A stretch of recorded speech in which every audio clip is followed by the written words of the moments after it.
Непроменета останува состојбата со бројот на заразени од коронавирусот во Окочанскиот регион.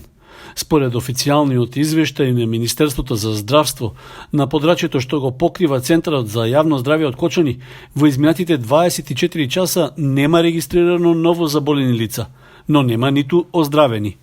Со тоа останува вкупниот број од 31 заболен, од кои 22 веќе оздравеа, а активни на тестовите на COVID-19 се уште 7 граѓани. За жал, 2 од вкупно заболените во нашиот регион претходно веќе починаа. Од ресорното министерство информираа дека во изминатото деноноќие биле направени вкупно 292 теста. При тоа откриени се 13 новозаболени на ниво на држава.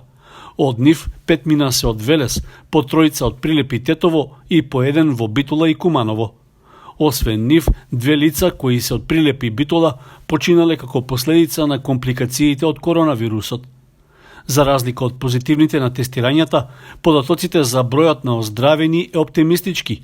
За изминатото деноноќие тој изнесува вкупно 44 лица негативни на тестот на коронавирусот. Од нив најмногу по 12 се во Велес и Куманово, а потоа во Прилеп 9 и во Скопје 5.